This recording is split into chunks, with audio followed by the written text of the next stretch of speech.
Saludos, esta es una interpretación o traducción de un mensaje o sermón predicado por el hermano pastor David Killing el día 31 de enero de 2021. El mensaje se llama Orgánico. Oramos y esperamos que el mensaje sea de bendición para tu vida. He aquí el mensaje ya traducido. Muy bien, quiero saludarles a todos en el precioso nombre de nuestro Señor y Salvador Jesucristo. Es una bendición estar otra vez reunidos esta mañana. Vamos por favor al Señor en oración. Padre, venimos ante ti esta mañana. Gracias por tu bondad y misericordia. Señor, gracias por todo lo que haces por nosotros. Señor, queremos agradecerte tanto por la gracia que nos has dado y que has esparcido, que has hecho disponible y podemos tener a la mano para nosotros. Gracias por el sacrificio de nuestro Señor Jesucristo, liberándonos, Señor. Gracias por todo, Señor. Nuevamente pedimos tu bendición sobre este tiempo juntos, tu bendición sobre esta palabra, que nos llenes de tu Espíritu Santo, que nos dé sabiduría. Y otra vez te damos a ti la honra, la gloria y el honor, en el nombre de Jesús. Amén. Muy bien, quiero que abramos nuestras Biblias en Romanos, la carta del apóstol Pablo a los Romanos, en el capítulo 12. Vamos a leer del versículo 1 en adelante, y quiero comentar allí, antes de que leamos, ¿verdad? Últimamente he estado pensando, y es de lo que quiero hablar. He pensado acerca de lo orgánico. Sí, hoy en día, últimamente, mucha gente, y se está poniendo más de moda, al momento de comprar algo, especialmente vegetales, pero también otros productos, se dice que algunos productos son orgánicos. Es un término muy general, pero el significado de ello es que están comprando algo natural, algo que creció y que se cultivó y que se hizo de la manera como se hacía durante miles de años antes de que existiera la revolución industrial, ¿no? Nació y creció de una manera natural, fue alimentado con una semilla pura, fue regado con un agua pura, ¿verdad? Sin añadiduras, y creció a su tiempo y en la manera correcta, ¿sí? Entonces, si aplicamos ese término a lo espiritual, algo que debe nacer y crecer como debe ser y como se hizo durante tanto tiempo, ¿verdad? O sea, durante miles de años o cientos de años o muchos años o décadas, sin manipulaciones químicas o genéticas o toda clase de innovaciones tecnológicas, pero que muchas veces resultan dañinas o perjudiciales, ¿verdad? Cuando hay esta etiqueta de orgánico, quiere decir que es lo que debería ser, que es lo más natural posible. Entonces, pensando en esta palabra orgánico, ¿verdad? Pienso en la iglesia y en el cristiano, ¿verdad? De cómo deberíamos ser orgánicos. Deberíamos ser cristianos orgánicos y tener una iglesia orgánica, es decir, como Dios quiso que fuera desde el principio. Dios planta una semilla, Él mismo la riega, Él la cultiva y la hace crecer de una manera natural, como debe ser y como se ha hecho durante años. Así es como Dios quiso que sucediera con la humanidad. Así es como Dios lo planeó desde un principio y que Él quiere que seamos un reflejo de lo que Él creó. Obviamente, cuando el hombre pecó, cayó en una esclavitud a Satanás, quedó con un lazo, ¿verdad? Yo no creo que el hombre nace totalmente depravado e incapaz de hacer lo bueno. El hombre tuvo y tenía y tiene la habilidad de escoger el bien y el mal, pero cuando escogemos el mal, caemos en una esclavitud de la voluntad a los pensamientos, las ideas y el poder de Satanás, y quedamos cautivos bajo su lazo. Y es por eso que vino nuestro Señor Jesucristo para darnos la oportunidad de volver a escoger y ser libres. Y ese es obviamente uno de los principales temas en toda la Biblia, el ser libre. Y al pensar nuevamente en la palabra libre o libertad, nuevamente tiene relación con la palabra orgánico. Es aquello que debe ser así. Un hombre o una mujer que tiene una relación con Dios, que es libre, que es orgánico, que es natural, que ama a Dios con todo su corazón, alma, mente y fuerzas, y ama a su prójimo como sí mismo. Es así de sencillo, simplemente ser lo que Dios quiere que seamos. Y cuando Jesús nos hizo libres, Él rompió los hierros de esclavitud de Satanás, quebrantó el poder de Satanás para liberarnos, ¿verdad? Hay gente que dice que solamente puede ser salvo y como ya dijiste una oración o creíste en algo, por causa de la gracia de Dios que cubre el pecado y borra todo, vas al cielo. Sí, pero haciendo a un lado la libertad. Sí, el nuevo nacimiento es algo verdadero, es algo que le sucede a la gente cuando de verdad le rinden su vida al señorío de Cristo, cuando de verdad alguien se convierte, cuando de verdad alguien nace de nuevo. Lo que sucede es que es liberado de la esclavitud a Satanás y ahora puede vivir en una relación libre, amorosa, orgánica con Dios. Vivimos en un tiempo en donde todo está manipulado. Sí, y también en la iglesia ya llevamos mucho tiempo. La iglesia empezó hermosa, ¿verdad? El mensaje era libre, se compartía y se predicaba por todas partes. La gente que escuchaba el mensaje empezaba a responder a él de una manera totalmente natural, como debía ser, y llevaban a cabo lo que tenían que hacer, aprendían a amar a Dios, aprendían a amar a su prójimo como a sí mismos, ¿verdad? Los primeros cristianos. Era algo orgánico, pero no pasó mucho tiempo hasta que la gente empezó a tratar de preservar lo orgánico. Trataron de preservar lo que había, lo que quedaba, y empezaron a añadir preservantes. Cuando compras una comida, ¿verdad?, industrial y lees los ingredientes, en vez de simplemente ser la comida y quizás un poquito de sal o un poquito de agua, ¿verdad?, lo más básico, lees un montón de palabras, de sustancias químicas difíciles de pronunciar. La gran mayoría de ellos son preservantes. Bueno, cuando empiezas a añadir esa clase de cosas, ya no es orgánico, ya está contaminado e incluso puede llegar a hacer daño, ¿verdad? Ya es artificial. Así sucede con el cristianismo. Tenemos nuestras iglesias, nuestras denominaciones, nuestras doctrinas, nuestros clubes juntos, nuestras tradiciones, ¿verdad? Nuestras reglas y tantas cosas que se añaden para tratar de organizar todo, de preservar la vida espiritual que tenemos, o que hemos tenido, o que teníamos. Y añadir preservantes es una de las mejores maneras de matar la idea de una iglesia natural u orgánica, o como debería haber sido. Empezamos a añadir preservantes, ya no es natural, ya no es orgánico, ya no es como debía ser, ni como era antes. Es algo más, es algo contaminado y artificial, sintético. A lo largo de la historia, las iglesias han surgido. La mayoría de las denominaciones empezaron bien, empezaron orgánicas, frescas, vivas, ¿verdad? Pero poco a poco se empezaron a deslizar.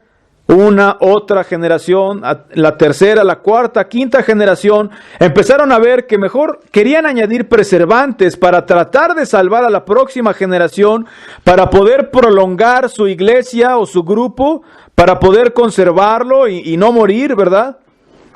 Y que siguiera existiendo. Pero al añadir esos preservantes, lo triste es, sí, quizás preservan las cosas, tienen una vida de anaquel como la comida de muchos años, como un Twinkie Wonder, ¿verdad? No se echa a perder ahí en el anaquel, dura mucho, ¿verdad?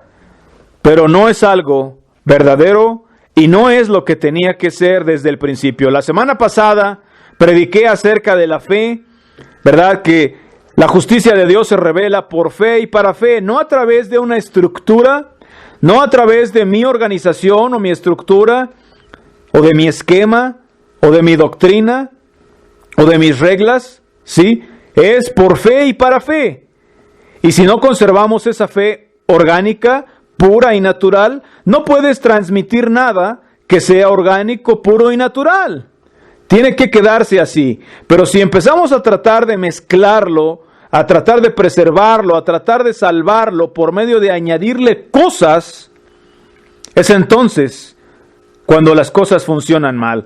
Hermanos, es una bendición y por eso nos encanta, amamos a la iglesia primitiva desde que primero empecé a seguir al Señor, ¿verdad? Empecé a leer la Biblia y era algo tremendo. Al leer la Biblia decía, aquí está la verdad. Es así de sencillo vivir la vida cristiana. Y de alguna manera, yo no estudiaba la Biblia para entender la Biblia o para entender qué creer o cómo vivir. Simplemente leía la Biblia y el espíritu de la Biblia daba testimonio a mi espíritu, ¿verdad? Junto con el Espíritu de Dios, porque cuando somos nacidos de Dios, somos nacidos de arriba, empezamos a leer su palabra y es como, así deben ser las cosas. Lo entendemos, lo vemos, ¿verdad? Muchos años después empecé a leer a los primeros cristianos y sentí esa misma conexión, esa misma comunión con ellos. No que estuviera de acuerdo con cada letra y palabra o con cada coma, tampoco que yo tratara de imitarlos o ser una copia exacta de ellos, sino que encontré comunión con los hermanos de los primeros 3 siglos del cristianismo, los primeros discípulos, los primeros escritores, ¿verdad? Mucha gente actualmente dice, no, quieren descartarlos, esos tipos estaban equivocados, tenían ideas bien raras, pero saben, ellos nos dieron esta Biblia, ellos son los que escogieron qué incluir en el canon, qué estaba bien y qué estaba mal, qué era falso y qué era verdadero. Ellos tuvieron mucha influencia en la creación de este libro sagrado que tenemos hoy en día.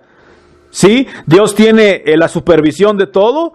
Ellos no eran infalibles, pero los primeros cristianos, los primeros discípulos, ¿verdad? Comenzando desde los apóstoles y en adelante, la gente que aprendió a sus pies y que le siguió, ellos decidieron qué libros incluir en la Biblia, ¿verdad?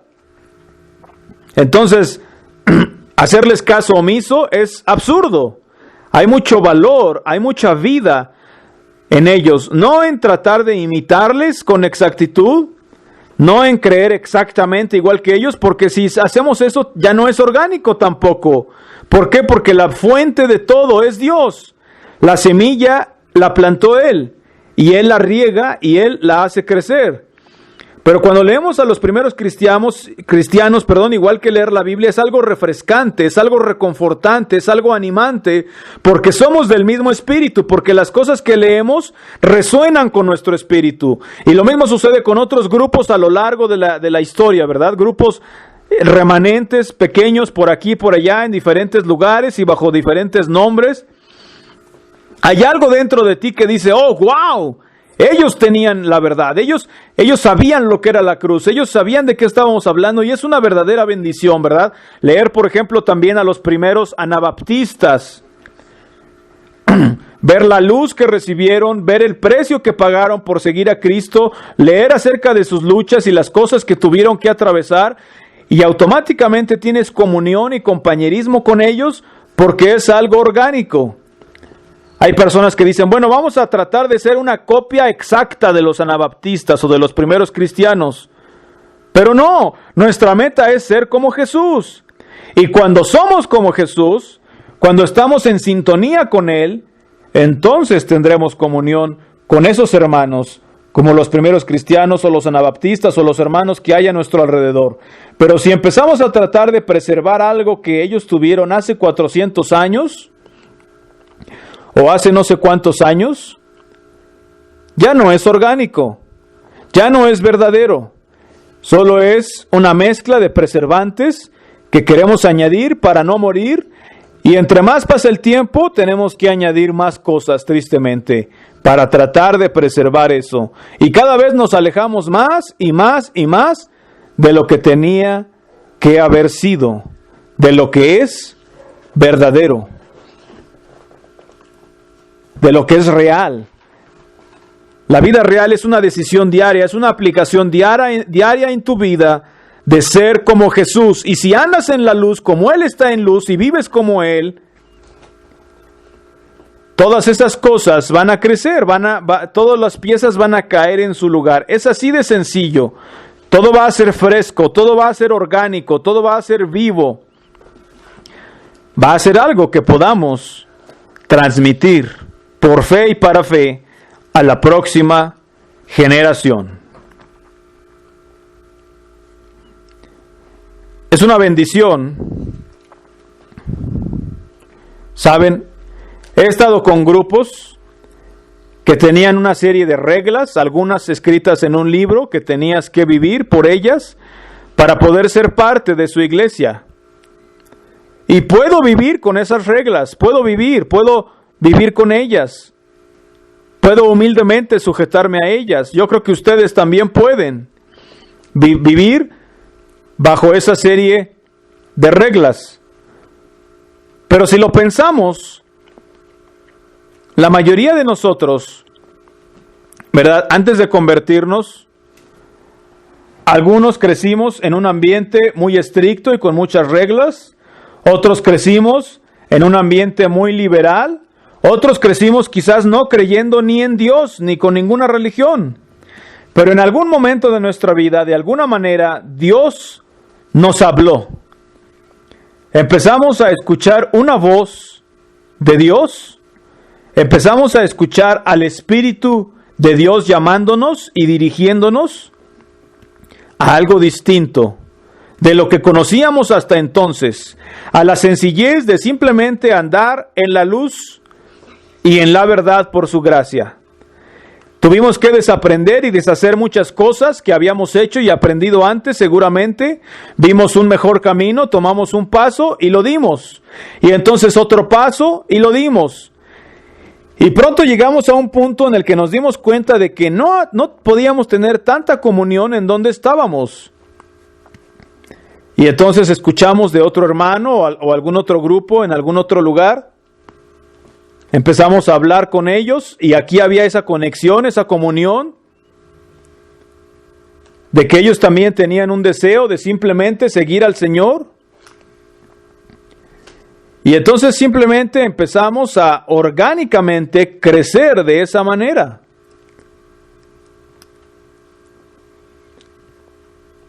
Entonces, como dije al principio, volviendo al punto, estuve en esas iglesias, ¿verdad? Con muchísimas reglas y me di cuenta que había mucha gente sincera ahí, pero me di cuenta de que no eran las reglas lo que me habían llevado a donde yo me encontraba espiritualmente. No eran las reglas, era andar en la luz, era seguir al Señor. Y me empecé a dar cuenta después de que de hecho esas reglas de alguna manera nos impedían andar en la luz como debe ser. Aparecían muy bien por fuera, pero lo único que eran preservantes, que pueden hacer, ¿verdad?, como un alimento, que tengan una vida de anaquel muy larga, que duren mucho sin echarse a perder, pero muchas veces esas cosas no solo son artificiales, ¿verdad?, sino que son falsas y dañinas. Sí, el color no se desvanece, sí, el sabor y la apariencia permanecen por años,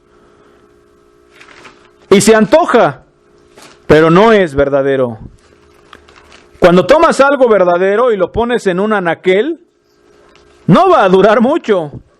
Se empieza a echar a perder, porque tiene vida. Y si esa vida no se consume, empieza a convertirse en otra cosa. Tiene que ser alimentada, tiene que ser protegida o tiene que consumirse por otro organismo vivo para usarse apropiadamente. Y si no, se echa a perder. ¿Por qué? Porque es algo vivo. Es algo natural, es algo orgánico, es algo que es lo que debe ser. ¿Sí? Podríamos llenarlo de sustancias químicas y hacer que no se eche a perder, pero lo único que hemos hecho es contaminarlo, falsificarlo, ponerle algo bonito para que parezca bueno y que de aquí a 1000 años alguien se lo pueda comer, pero sin ningún valor para nada. No estamos haciendo ningún bien. Cristianismo orgánico. Ese cristianismo orgánico debe producir una iglesia, un cuerpo de Cristo orgánico. Eso es la iglesia. O eso debe ser la iglesia. La iglesia no debe ser una institución que iba a durar 10,000 años, ¿verdad? Gracias a los decretos del hombre o a los preservantes del hombre. La iglesia es algo que se transmite por fe y para fe y se preserva porque la vida engendra vida, no porque la hemos llenado de preservantes y agentes conservantes. Y allí es donde está nuestra responsabilidad hoy. Lo que transmitamos a la siguiente generación, ya sea de nuestros hijos o de discípulos, tiene que ser vida. Y si no, no hemos hecho nada bien. Transmitir doctrinas, transmitir una iglesia, transmitir reglas, transmitir conocimiento, teología, o regulaciones o estándares, eso no es vida. Saben, hermanos, cuando yo empecé a seguir al Señor, no tardé mucho en darme cuenta de que ya no quería mirar las cosas que antes veía, por ejemplo, en la televisión o el cine. Nadie me tuvo que decir, oye, es malo ver la tele o el cine. Nadie me tuvo que poner una regla de que, oye, si ves la tele, te vamos a excomulgar. No. Si hay algo orgánico en ti, si hay vida en ti, te das cuenta que tienes una vida preciosa, que es tu hijo o tu hija, un alma eterna, como para llenarla de esa basura de la televisión o del cine o de lo que sale allí. Porque si no, tu hijo o tu hija se va a convertir en eso. Por eso no hay necesidad de tener una regla acerca de esas cosas. Porque si hay algo de vida en ti, sabes que no quieres alimentar a tus hijos con esa basura. Ni el pastor, ni la iglesia, ni nadie tiene que decirte que no lo hagas.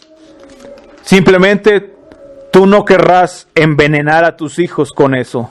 Vas a querer preservarlos, mantenerlos puros, para que cuando ellos puedan ya tomar decisiones claras, puedan agarrar esta vida ellos mismos, esta fe de la que estoy hablando, viva y verdadera.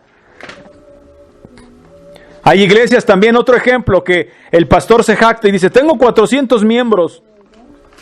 Ah, pero de los 400, solamente se congregan como 30. Sí, solo 30 vienen a la iglesia. Y entonces, ¿qué hace el pastor? Predica y predica acerca de que hay que venir a la iglesia, hay que congregarse. ¿Saben? Si hay algo de vida en ti, de vida espiritual, si hay algo verdadero en ti, vas a querer estar con los hermanos, vas a querer congregarte y nadie tiene que obligarte ni amenazarte para venir a la iglesia. ¿Quieres estar allí? ¿Quieres estar allí? Otro ejemplo, las ofrendas o el dar dinero, ¿verdad? Aquí de hecho iba a leer en el versículo 12, ¿verdad? Habla de los diferentes, en el capítulo 12 de Romanos, ¿verdad? Que vamos a leer. Aquí habla de algunos dones. Vamos a leer.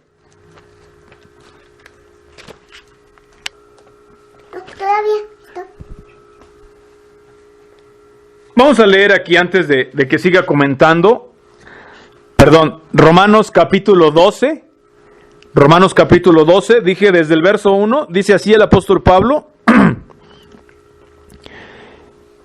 Romanos 12:1. Así que, hermanos, os ruego por las misericordias de Dios que presentéis vuestros cuerpos en sacrificio vivo, santo, agradable a Dios, que es vuestro culto racional, ¿verdad? Que es su servicio de adoración lógico, que es su sacrificio vivo, que es su servicio mínimo que le deben a Dios, ¿verdad?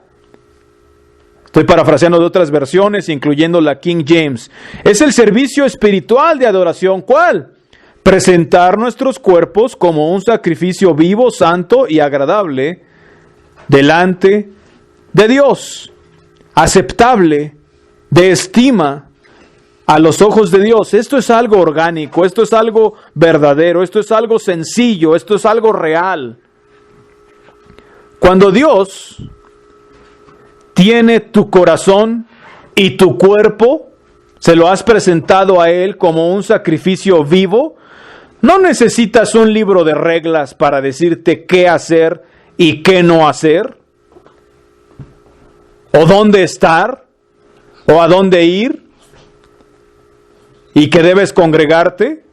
No, tú amas a los que son de tu mismo sentir. Verso 2. No os conforméis a este siglo, sino transformaos por medio de la renovación de vuestro entendimiento, para que comprobéis cuál sea la buena voluntad de Dios, agradable y perfecta. Digo pues, por la gracia que me es dada a cada cual que está entre vosotros, que no tenga más alto concepto de sí que el que debe tener, sino que piense de sí con cordura, conforme a la medida de fe que Dios repartió a cada uno. Y después habla de los que tienen diferentes dones, ¿verdad? Que si de servicio, que si de profecía, que el que reparte con liberalidad en la iglesia, ¿verdad? El que exhorta, ¿verdad? El que es maestro, el que reparte, el que es generoso, el que hace misericordia, ¿verdad? Y dice con qué actitud se haga, hablando de diferentes dones que cada uno de nosotros poseemos en la iglesia, ¿verdad? Incluso la paciencia es un don en algunos, ¿verdad? O sea, que sea cual sea tu don, ¿verdad? Que lo ejercitemos para la gloria de Dios, ¿verdad? De esta manera orgánica. Dice el que reparte, o sea, el que ofrenda o el que da con liberalidad. Este es otro ejemplo. He estado en lugares, ¿verdad? En mi vida, por ejemplo, en las Filipinas, sobre todo, yo iba a diferentes iglesias de diferentes grupos a predicar.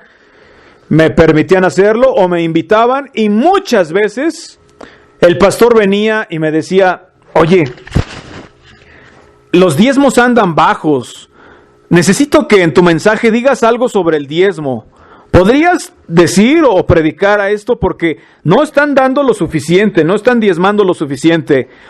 Y yo siempre le decía al pastor: mira, no le predico a las billeteras, le predico a los corazones.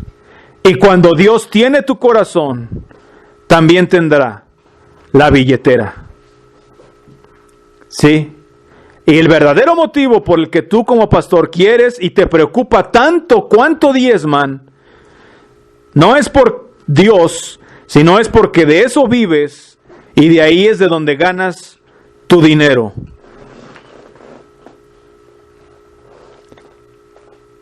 Y a veces, incluso antes de que yo predicara, ellos hablaban y daban su charla de cómo le están robando a Dios, porque no están poniendo dinero en el plato de las ofrendas o de los diezmos. Y yo decía después, bueno, le predican a la gente, les dicen que le están robando a Dios, entonces todos ponen su dinero allí, y ahora tú tomas ese dinero y te lo metes al bolsillo. ¿Quién está robando aquí? ¿Y quién le está robando a Dios?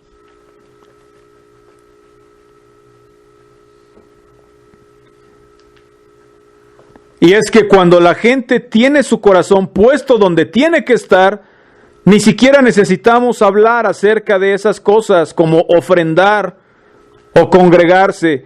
Si tú estás presentándole a Dios tu cuerpo como un sacrificio vivo, santo, no necesitamos predicarte de que des aquí algo de dinero o de que vengas a la iglesia, ¿verdad? O gente que dice, bueno, yo doy más que todos los demás. Eso está torcido. No es orgánico, no es verdadero, no es natural. Orgánico es cuando la gente ejercita el don que les ha sido dado y simplemente lo dan de gracia, hacen su parte sin importar lo que los demás estén haciendo, simplemente porque esa es la parte que les tocó y ellos quieren agradar a Dios. Dice, digo pues, verso 3, por la gracia que me es dada a cada cual que está entre vosotros, que no tenga más alto concepto de sí que el que debe tener, sino que piense de sí con cordura, conforme a la medida de fe que Dios repartió a cada uno.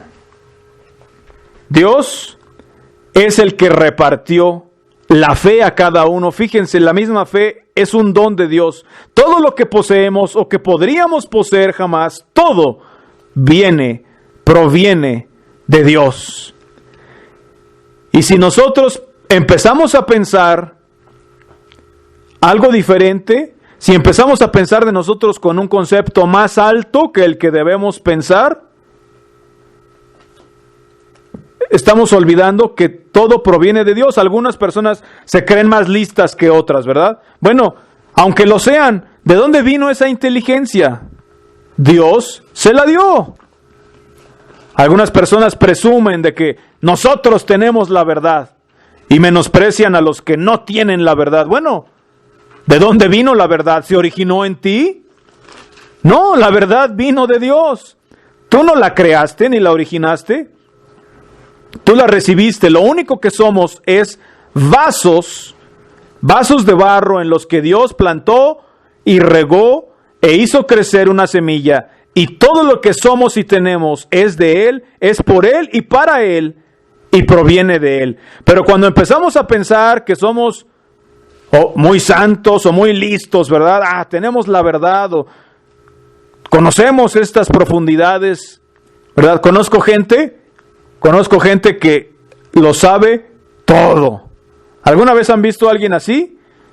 Son expertos en un tema o a veces en todo, ¿verdad? Y piensan de sí mismos que los demás piensan de él que son muy listos. Todos piensan que yo soy muy inteligente.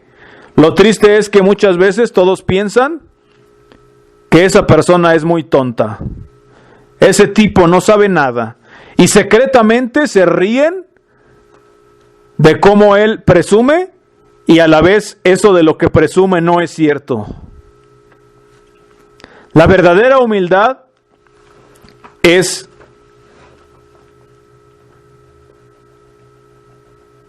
pensar de ti mismo tan cerca como lo que los demás piensan de ti o ven en ti. Pensar de ti mismo muy cerca a lo que los demás alcanzan a observar en ti. Y eso es verdadero.